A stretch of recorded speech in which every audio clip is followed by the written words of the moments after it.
안녕하십니까? 사건반장의 표창원입니다. 옛 연인을 살해한 뒤 시신을 훼손하고 유기한 혐의를 받는 중국 국적자 유동수의 얼굴이 공개됐습니다. 유동수는 지난달 25일에 범행을 저지르고 이틀 뒤 27일 경찰에 체포된 뒤에도 혐의를 계속 부인하고 있습니다. 그러나 경찰은 충분한 증거를 확보한 것으로 보입니다.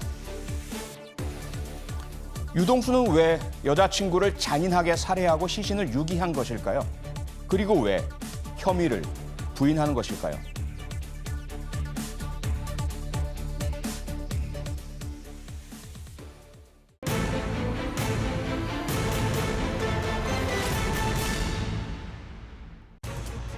(40대) 여자친구를 무참히 살해하고 시신을 훼손해 유기한 용인 살인 사건의 피의자 유동수의 신상이 공개됐습니다. 유동수는 혐의를 여전히 부인하고 있지만 경찰은 혐의를 입증할 만한 증거를 확보했다고 밝혔습니다. 오늘 공개된 유동수의 신상과 사건의 경위를 짚어봅니다. 사건 오늘 시작하겠습니다. 함께할 두 분 모셨습니다. 손수호 변호사, 이상엽 기자 오셨습니다. 안녕하세요.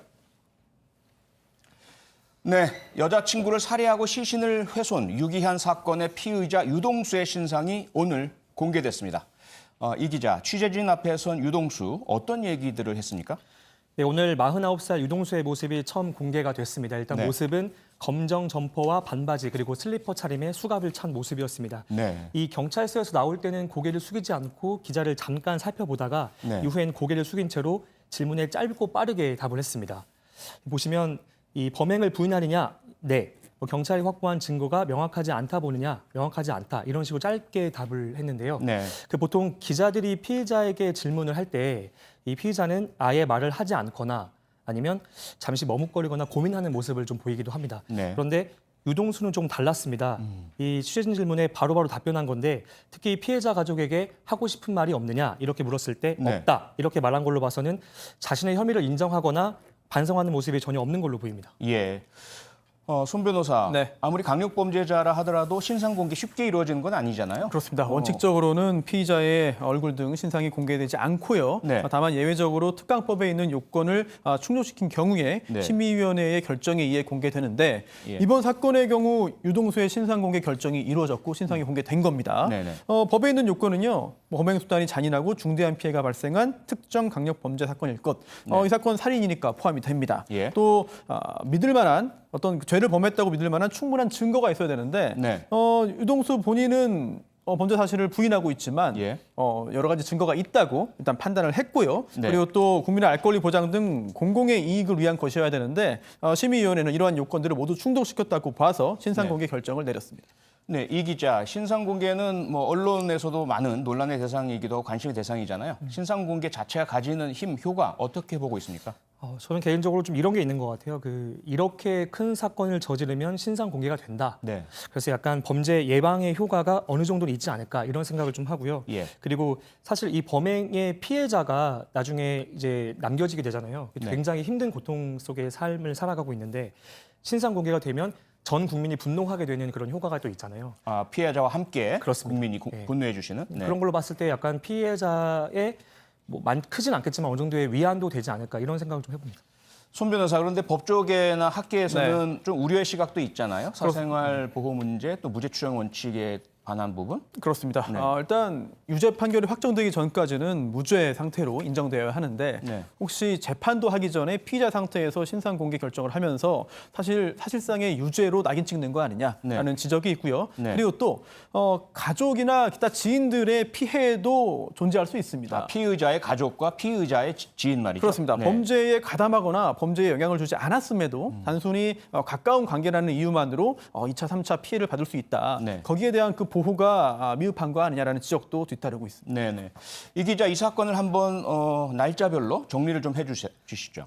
유 씨는 지난달 25일 과거 사귀었던 40대 여성 A 씨를 살해하고 시신을 훼손한 뒤 인근 경안천 주변 자전거 도로 아래에 유기한 혐의를 받습니다. A 씨가 다른 남자를 만났다는 이유로 범행을 저지른 걸로 확인이 되는데 구체적인 범행 동기는 아직 정확하게 파악되지 않았습니다. 이 사건은 직장 동료의 신고로 처음 알려지게 됩니다. 이 사건 하루 뒤인 지난달 26일 이 A 씨의 직장 동료는 A 씨가 회사로 출근하지 않는다, 연락도 안 된다 이렇게 실종 신고를 했습니다. 네. 경찰은 A 씨의 휴대전화 통화 내역이나 금융 기록이 없는 점 등을 미뤄서 일단 A 씨가 숨진 건 아닌지 이렇게 보고 수사를 시작했습니다. 네. 그리고 경찰은 지난달 27일 밤 경기 용인시의 집에서 유 씨를 긴급 체포한 뒤 구속했습니다. 네. 이때부터 유 씨는 계속 혐의를 부인하고 있고 또 A 씨의 소재에 대해서도 잘 알지 못한다 이렇게 하거나 아예 묵비권을 행사하기도 했습니다. 네. 이후에 29일과 31일에 걸쳐서 유 씨의 집 주변을 수색한 결과 A 씨의 시신을 모두 수습한 상황입니다. 아, 예. 손 변호사, 네. 유동수 본인은 계속 혐의를 강하게 부인하고 있는데요. 네. 경찰은 혐의 입증을 자신하고 있는 상태라면서요? 그렇습니다. 특히 이번에 신상 공개를 하기 위한 그 심의위원회에도 그러한 증거들이 제출된 것으로 지금 보이고요. 네.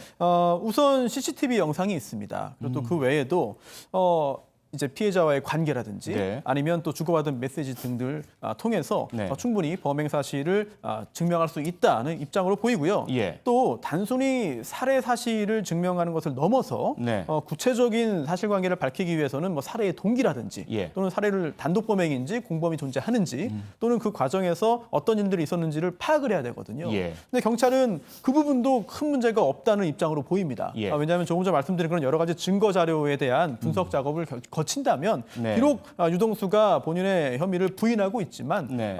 구체적인 사실을 밝혀내는 게 그렇게 어렵지는 않을 것으로 짐작됩니다. 네. 이상엽 기자는 법조 출입 기자잖아요. 예. 그래서 많은 사건들 현장에서 보셨을 텐데 그 흐름이 이렇게 있잖아요. 최초에 발생하고 그리고 용의자가 특정되고 검거되고 또 증거에 대한 이야기가 나오고 그 패턴을 봤을 때 지금 이 사건 같은 경우 혐의 입증이 잘 될 것 같으세요? 어떠세요? 저도 손 변호사님 말씀하신 대로 일단 혐의가 입증이 될 걸로 보이는데 네. 그 예전에 취재할 때 그 장대호가 구속 수감되는 상태에서 저희 취재진에게 그 일종의 회고록을 좀 보내온 적이 있습니다. 그걸 보면은 네. 그러니까 처음에 어떤 자신의 완전 범죄를 되게 이제 주장을 했는데 네. 나중에 뉴스 보도를 보면서 점점 이게 한강에서 시신이 좀 발견되는 거죠. 그러면서 본인의 혐의를 인정할 수밖에 없는 상황이 돼버리는 겁니다. 네. 사실 그래서 저는 수사와 재판에서 충분히 그 구체적인 증거를 제시하면 네. 이 유 씨도 충분히 본인의 혐의를 인정할 수밖에 없다 이렇게 보고 있습니다. 네.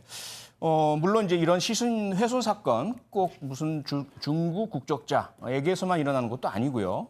우리나라에서 발생한 여러 사건 중에 이런 일들이 있긴 한데 그래도 딱 이런 사건이 일어나니까 당장 떠오르는 게 오원춘 떠오르고요. 또 박춘풍 떠오르고 이런 일련의 중국 국적자들이 행한 시신 훼손 유사한 패턴의 사건들이 있었죠. 좀 소개 좀 해주시죠. 예, 저는 일단 그 앞서 말씀드린 대로 오원춘 그리고 장대호, 네. 그러니까 저는 이 과거 사건이 반복되는 이유를 먼저 보기 전에 네, 장대호는 중국인은 아니고요. 그렇습니다. 예. 공통점을 보면 네. 이 굉장히 오랜 기간 어떤 원한을 갖고 했다기보다 네. 이 순간적인 어떤 이런 분노에 의해서 예, 범행을 하는 건 아닌가 이런 분노 범죄와 좀 연관이 있지 않은가 이런 공통점을 좀 찾아봤습니다. 네, 손 변호사도 이제 네. 형사 사건 많이 예. 다루시고 또 범죄 분석도 여러 차례 하셨는데 우선 이렇게 시신 훼손 네. 처음에 언론 보도될 때는 뭐 끔찍 잔인 잔혹 이렇게 얘기하지만 네. 그 뒤에 보면은 왜 이렇게 했느냐에 대한 네. 분석들이 있잖아요. 어떻게 보세요? 그렇습니다. 우선 조금 전 말씀하신 대로 복수심에 의해서 어떤 응징 차원에서 하는 경우도 있어요. 끔찍하지만 네. 하지만 그 외에 정말 우발적인 범행의 경우에도 사체훼손으로 연결되는 경우가 있거든요. 네. 그 이유가 바로 본인의 어떤 죄적을 인멸하기 위해서. 증거인멸. 네, 예. 수사망이 좁혀오는 것을 피하기 위해서 네. 어떻게 하면 내가 들키지 않을 것인가. 검거되지 않으려고. 네, 이 부분을 이런 노력을 하기 위해서는 우선 가장 먼저 생각하는 게 사체의 처리입니다. 네. 그런데 여러 사람이 한꺼번에 같이 범행을 하지 않은 이상 네. 이제 사체를 어떤 곳에 숨기는 게 쉽지는 않거든요. 멀리 유기하고 매장하고 이런 건 쉽지가 않죠. 예, 혼자 그러다 해보는. 보니까 불가피하게 그런 쪽으로 연결되는 경우들도 있거든요. 네네. 이번 사건의 경우에도 도대체 어떤 이유로 구체적으로 이런 일에 이런 상황까지 벌어졌는지 경찰이 찾아야 될 것 같습니다. 네네. 네, 피의자 유동수의 신상을 공개한 용인 살인 사건 관련 내용 짚어봤습니다.